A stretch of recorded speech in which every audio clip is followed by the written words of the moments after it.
हाय listen YouTube channel में आपका स्वागत है। आज का टॉपिक है साइलेंस रहने की 6 ताकत जान लो। महान आचार्य चाणक्य ने कहा था कि जिस व्यक्ति ने ये समझ लिया कि क्या, कब, कहाँ और कितना बोलना है तो उस व्यक्ति को सफल होने से कोई नहीं रोक सकता। ऐसे व्यक्ति की सफलता सुनिश्चित है।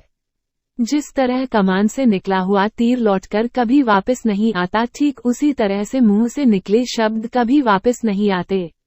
शब्द और भाषा हथियार है और कमजोरी भी। सही समय पर सही शब्दों के प्रयोग से इंसान परेशानियों से बच सकता है, लेकिन बिना सोचे समझे बोले गए शब्द इंसान की मुसीबत को बढ़ा देते हैं।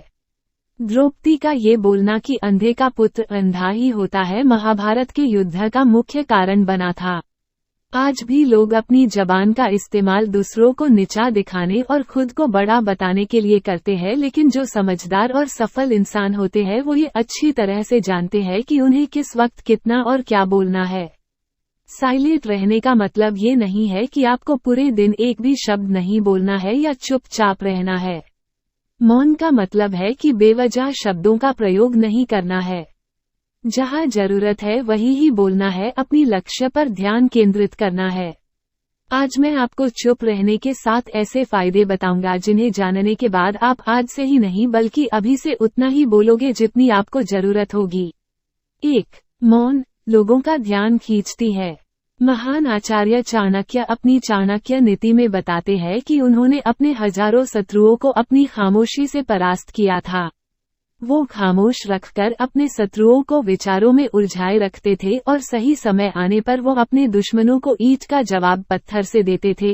साइलेंट यानी चुप्पी किस तरह लोगों के अटेंशन को ग्रैब करती है, ये बात आप इस उदाहरण से समझ सकते हो कि जब क्लासरूम में टीचर किसी विषय पर बात करते हैं तो स्टूडेंट्स उनके बात को बिल्कुल ध्यान से सुनते हैं, लेकिन जब अचानक टीचर या स्पीकर बोलना बंद कर देते हैं तो सभी लोग आश्चर्य में पड़ जाते हैं। अरे क्या हो गया भाई, कम्युनिकेशन बंद क्यों हो गई?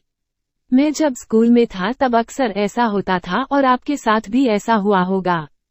ठीक यही फॉर्मूला हमारे दैनिक जीवन में भी लागू होता है। जब आप अपने काम से काम रखते हो, दूसरों के मामले में दखल नहीं देते हो, जरूरत हो तभी बोलते हो, तो लोगों का ध्यान आपके ऊपर जाता है। और अगर आप कम बोलते हो, जरूरत हो तभी बोलते हो, तो लोग आपकी बातों को ज्यादा महत्व देंगे। लोग आपकी बात को उन लोगों की तुलना में ज्यादा प्रेफरेंस देंगे, ज्यादा याद रखेंगे जो लोग बिना जरूरत के बक बक करते रहते हैं। 2. मौन बातचीत में मदद करता है। शांत रहना मोल भाव यानी नेगोशिएट करते वक्त आपकी बहुत ज्यादा हेल्प कर सकता है। बातचीत के दौरान जब आप अचानक चुप हो जाते हो और सामने वाले इंसान को जवाब नहीं देते हो तो ये खामोशी उस दूसरे इंसान को ये सोचने पर मजबूर कर देती है कि आखिर आप क्या सोच रहे हैं। तो फिर इसी चीज का आपको फायदा उठाना है। सामने वाले को ये सोचने दे कि आप क्या सोच रहे हैं। मान लो आप कोई डील फाइनल कर रहे हो, ये सामने वाले पार्टी को जल्दी से यस या फिर नो कहकर जवाब मत दो, कुछ सेकंड का पोज लो। आपकी ये चुप्पी सामने वाले इंसान को परेशान करेगी और वो सामने वाला इंसान बोलकर आपकी इस खामोशी को भरना चाहेगा। उनको सारी बातें बोलने दें जिससे आपको बातचीत आगे बढ़ाने में मदद मिलेगी और आपका साइड बातचीत के दौरान ज्यादा भारी रहेगा। 3. मौन आपको विश्वास बनाने में मदद करता है। अगर आप एक मजबूत रिलेशनशिप बिल्ड करना चाहते हो तो उससे पहले आपको ट्रस्ट यानी विश्वास बिल्ड करना होगा, और विश्वास तभी बिल्ड होगा जब आप सामने वाले इंसान की बातों को ध्यान से सुनोगे। यानी बातचीत के दौरान बोलोगे कम और सुनोगे ज्यादा। ऐसा करने से दूसरे इंसान को लगेगा कि आप एक अच्छे इंसान हो, सामने वाले की बात को अच्छे से सुनते हो, किसी को भी नजरअंदाज नहीं करते हो, और तभी तो वो आपके बातों को अच्छे से सुनेगा और ट्रस्ट बिल्ड होगा। 4. उत्तर प्राप्त करें। आपने ऐसे कई सारे लोगों को देखा होगा जो कोई प्रश्न पूछने के बाद रुकते ही नहीं है, अपनी बक बक चालू रखते हैं या फिर दूसरे को बोलने का मौका ही नहीं देते। अगर आप भी ऐसा करते तो आपको दूसरे इंसान के पर्सपेक्टिव को जानने का मौका ही नहीं मिलेगा, लोग आपके प्रश्नों का जवाब ही नहीं देंगे।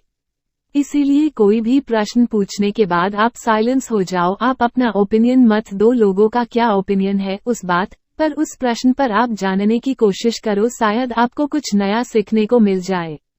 कुल मिलाकर आप प्रश्न पूछने के बाद जितना जल्दी चुप हो जाओगे आपको उतना जल्दी आंसर मिलेगा।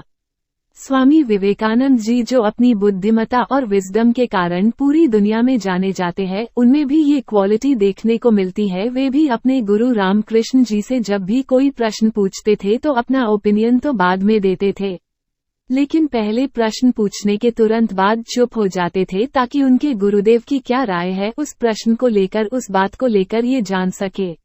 5 नम्र शक्ति। साइलेंस एक शॉर्ट पावर है, मतलब एक ऐसी पावर से है जिसकी मदद से आप सामने वाले से बिना लड़े हरा सकते हैं। इसका सबसे बेहतरीन उदाहरण है महात्मा गांधी जी, जो कि सत्य और अहिंसा के मार्ग पर चले थे और बिना लड़े उन्होंने अंग्रेजों को धूल चटाई थी।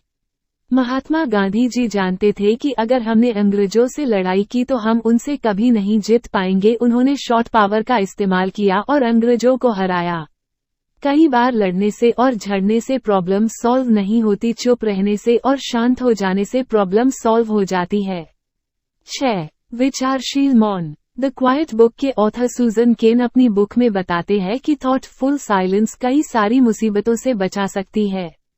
एक लड़का लैपटॉप खरीदने जा रहा था, तभी उसको रास्ते में वर्षों पुराना एक दोस्त मिलता है जो उसको बोलता है कि तुम जहां लैपटॉप खरीदने जा रहे हो उसी के पास में एक घर है, वहां ये सामान डिलीवर कर देना। वो अपने दोस्त को ना नहीं बोलता है और उसका सामान ले लेता है, लेकिन जहां सामान डिलीवर करना था वो घर उस दुकान से काफी दूर था। उसका बहुत सारा समय बर्बाद हुआ उस आइटम को डिलीवर करने में। बाद में जब वो दुकान पर पहुंचा तो वो दुकान बंद हो चुकी थी। उसे अपने दोस्त के ऊपर बहुत ज्यादा गुस्सा आया। इसीलिए हमें हमेशा हाँ नहीं कहना चाहिए, ना कहने और साइलेंस के पावर को समझना चाहिए। तो दोस्तों, इन सब बातों से आप ये समझ चुके होंगे कि साइलेंस में बहुत ज्यादा पावर है। साइलेंस के पावर को कम नहीं समझना चाहिए। साइलेंस आपको बहुत सारी मुसीबतों से बचा सकती है, और अगर आप भी इन बताई गई बातों को उतारते हो, जहां जरूरत हो वही बोलते हो, तो डेफिनेटली आपको बहुत ज्यादा फायदा होगा। कृपया लाइक, शेयर और सब्सक्राइब करना न भूलें।